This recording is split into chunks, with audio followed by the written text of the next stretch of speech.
Oggi la patata è sicuramente protagonista, vi propongo 3 belle ricette sfiziose che dovete fare assolutamente, magari una alla volta e non 3 tutte assieme come faccio io. Cominciamo con delle patate alla parmigiana, facilissime. Scegliete delle patate magari non novelle, magari a pasta gialla, anche un po' vecchie, meglio ancora, sbucciate, pelate, lavate e le tagliamo molto sottili con una mandolina, con l'affettatrice, comunque devono essere molto sottili. Tagliatene in abbondanza, perché calano molto dopo in cottura.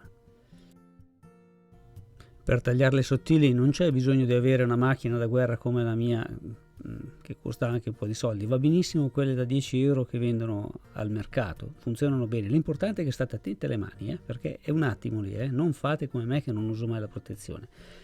Affetto tutte le mie patate, le metto in una ciotola comoda e le butto nel microonde oppure anche nel forno. Nel microonde per 1 minuto, nel forno magari 5 minuti, giusto per farle intiepidire un po', così poi quando gli aggiungiamo il burro non si raffredderà subito.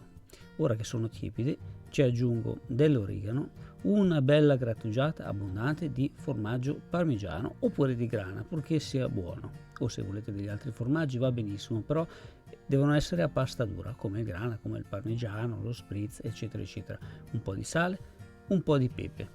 Nel frattempo io ho fatto sciogliere circa 50-60 grammi di burro e lo verso intorno alle patate che, vi ricordo, sono leggermente tiepide e quindi non si rassoderanno subito, e potremo mischiare e far arrivare il burro in ogni angolo delle nostre patate. Ho imburrato per bene una teglia, va bene anche dei bicchiolini, degli stampini, quelli in alluminio, qualsiasi tipo di ciotolina va bene, e ci metto dentro le patate. Le potete mettere a rosellina come sto facendo io, facendole girare un po', le potete mettere ammucchiate una sopra l'altra, mettetele dentro come volete, anche in disordine, non vi preoccupate che vengono comunque. Chi non vuole o non volesse utilizzare il burro può utilizzare benissimo dell'olio extravergine di oliva. In tal caso non c'è bisogno di intiepidire le patate. Tenete conto che comunque se usate il burro in eccesso rimarrà sul fondo della ciotola. Ora inforniamo, il forno deve essere già caldo, 180 gradi, un'ora. E via, sono pronte. È davvero facile come ricetta.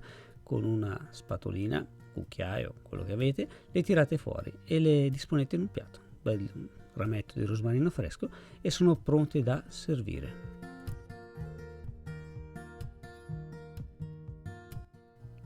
Patate in camicia o in mutanda, chiamatele un po' come volete, comunque sono foderate, rivestite. Mettiamo a bollire delle patate di misura media, tutte grandi uguali, per circa 30-40 minuti. Quando saranno cotte, non devono essere stracotte, anche se sono un pochino al dente non fa niente perché dopo le dobbiamo cucinare ancora. Le facciamo raffreddare, devono essere fredde, quindi magari preparatele qualche ora prima e le sbucciamo con calma, pazienza, tanto non ci corre dietro nessuno. Anche in questo caso se utilizzate delle patate a pasta gialla o quelle rosse è meglio che piuttosto le novelle, perché sono più saporite e stanno anche insieme un po' di più perché hanno più amido. Le sbucciamo per bene e le tagliamo a metà. Devono essere fredde anche per questo motivo, perché se non sono ancora calde poi si rompono.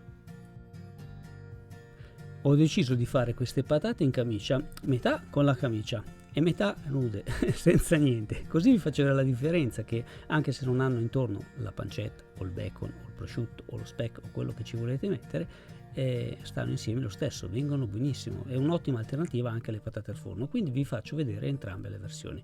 Utilizzerò della pancetta dolce, ma vi ripeto, usate quello che preferite. Prendo la mia patata fredda e ci metto intorno la pancetta. Ecco, magari invece di far girare la pancetta fate girare la patata, così lavorate meno e si arrotola più facilmente. Fate prima, ma poi vabbè, fate come volete, sapete, lo spot del mio canale, fate come volete. Una alla volta arrotoliamo tutte le patate. Volendo ci potete mettere dentro anche delle erbe aromatiche, come volete. Pronte, metà con la camicia, metà senza camicia. Andiamo sul fornello, padella antiaderente, ma va bene anche padella di ferro, va bene qualsiasi tipo di padella. E appena inizia a intiepidire un po' la padella, non aspetto neanche che sia tanto calda, incomincio a metterci dentro le mie patate, messe con la parte liscia verso il basso. Non sto mettendo condimento perché la pancetta lascerà da sola una parte di grasso. Infatti ho messo giù prima quelle con la pancetta, adesso le sposto un po', la padella risulta già unta e ci metto anche le altre patate, quelle senza camicia. Il fuoco non forte, fuoco medio, perché sennò me le bruciate. È un pezzettino piccolo piccolo di burro, io ce lo metto, non tanto per condire, ma giusto per il sapore, perché io patata, pancetta, io qua ci vedo il burro, però se non glielo volete mettere non mettetelo, mettete un cucino di olio extravergine alla fine se volete, però il burro ci sta benissimo, io con la patata ci vedo il burro, e che ci volete fare? Quando saranno rosolate, che le vedete che sono un po' rosolate sotto, una alla volta, le girate tutte. Metto un po' di sale, ma solo in quelle senza pancetta, perché la pancetta è già salata, poi se si rosola diventa ancora più salata. In 5 minuti saranno tutte belle colorate, belle croccanti, profumate, sono la fine del mondo. E anche questa ricetta io vi raccomando di farla assolutamente. E ora ricetta svizzera, rosti di patate, anzi mini rosti. Ingredienti: le patate, la cipolla, fine degli ingredienti, vabbè, qualche piccolo condimento. Peliamo e laviamo le nostre patate. In questo caso vanno bene anche le novelle, qualsiasi tipo di patata. Grattugiamo con la grattugia, quella del formaggio. Ci grattugio anche la cipolla. Mi raccomando di grattugiare la cipolla alla fine, perché se la grattugiate all'inizio, poi fate tutto il periodo che tagliate le patate, che grattugiate le patate, a piangere. Quindi alla fine, mi raccomando, grattugiate una cipolla medio piccola, non troppo grande. Come quantità calcolate una patata media per ogni persona che avete a tavola. Un po' di sale, un po' di pepe. Dentro qua ci potete mettere prezzemolo, erba cipollina, rosmarino tritato oppure anche niente. Il rosti, che poi si dice rösti, è una ricetta svizzera qui vicino dalle mie parti, che si fa poi comunque un po' dappertutto qui al nord.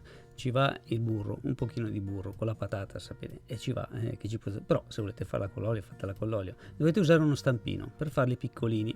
Il rosti sarebbe da fare più grande, cioè grande come tutta la padella, e poi va tagliato a fette, ma io preferisco farli piccoli, così ognuno ha il suo, più carino, e si fa prima anche a cuocerli. È tutto molto più facile. Prendete uno stampino in metallo, un copapasta, quello che avete, e ci schiacciate dentro 2 cucchiaiate del preparato che abbiamo fatto con le patate e la cipolla. Schiacciamo un po' e via, avanti un altro, come in spiaggia, quando si gioca con il secchiello e la sabbia, si fanno gli stampini, e fatene quelli che ci stanno in padella, non fatene troppi perché magari poi dopo siete un po' scomodi. Appena saranno ben rosolati sotto, lo sentite perché andate sotto un po' con la spatolina, vanno girati, però prima li coprite, li lasciate andare a fuoco basso per 5 minuti. Vedrete che dopo 5 minuti, come andate a toccarli, tac, si staccano subito e li potete girare. Magari usate una spatola in plastica o di legno, non ferro sull'antiaderente, come sto facendo io. Il calzolaio con le scarpe rotte, faccio di quei disastri. Li giriamo altri 5 minuti e i nostri mini rosti saranno pronti. Vi aspetto qui sotto in descrizione, dove troverete tante cose belle e interessanti scritte tutte per voi, compresa la ricetta e tutti gli ingredienti. Ciao a tutti da Gabriele.